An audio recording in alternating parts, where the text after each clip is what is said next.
श्री राम समर्थ.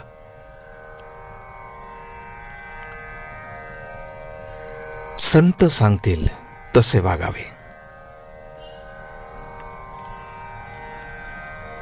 ज्या स्थितीत परमात्मा ठेवतो त्यात आनंद मानावा. प्रपंचातल्या दुःखाबद्दल वाईट वाटून घेऊ नये. आपण जगात वागताना सर्व माझे माझे असे म्हणतो, पण प्रत्यक्ष आपल्या वाटणीला किती येते याचा कधी आपण विचार करतो का? मिळण्याची आणि मिळवण्याची हाव वाढल्यामुळेच आपल्याला खरे दुःख होते.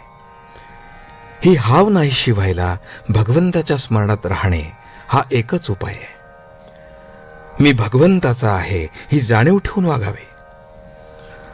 भगवंताकडे चित्त गुंतवून ठेवणे हाच खरा धर्म मानावा. जगाला फसवू नये आणि जगाकडून फसले जाऊ नये. नामात जो राहिला तो सत्संगतीत राहिला. व्यवसाय आणि हौस याप्रमाणे आपण संगत धरतो. मनाची आणि नामाची संगत जोडून द्यावी.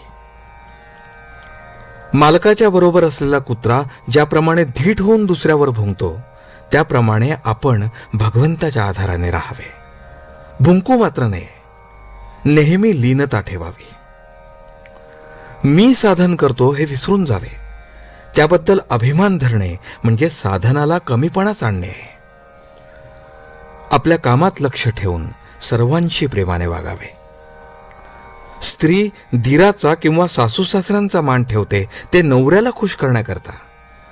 तसे भगवंताला ज्या रीतीने समाधान होईल त्याप्रमाणे आपण वागावे. डॉक्टरला जर आपण त्या काळ्या बाटलीतले औषध मला का देत नाही असे म्हटले तर तो ज्याप्रमाणे तुला तो रोग नाही असे उत्तर देतो, त्याप्रमाणे संत ज्याची त्याची वृत्ती ओळखून मार्ग सांगत असतात.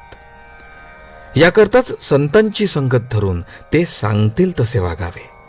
ते वागतात तसे नाही वागू. आपल्या पतंगाची दोरी आपण संतांच्या हातात द्यावी आणि खुशाल निश्चिंत राहावे.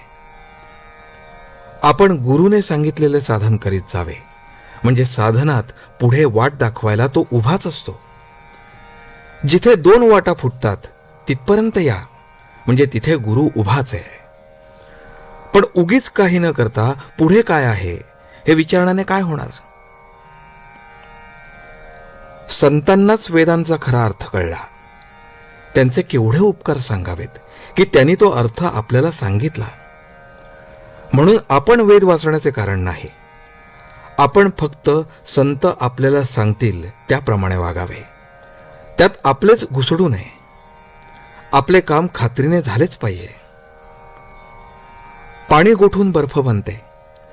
बर्फाच्या आत बाहेर जसे पाणीच असते तसे जो आत बाहेर भगवंताच्या प्रेमाने ओथंबलेला असतो त्याला संत म्हणतात. असे संत फक्त नामस्मरणाने जोडता येतात. आजचे बोधवचन. सद्गुरूच्या आज्ञेचे पालन करता करता साधकाला नामाची गोडी लागते आणि नाम पोटभर घेतल्याने त्याचा आत्मा तृप्त होतो. जानकी जीवन स्मरण. जय जय राम.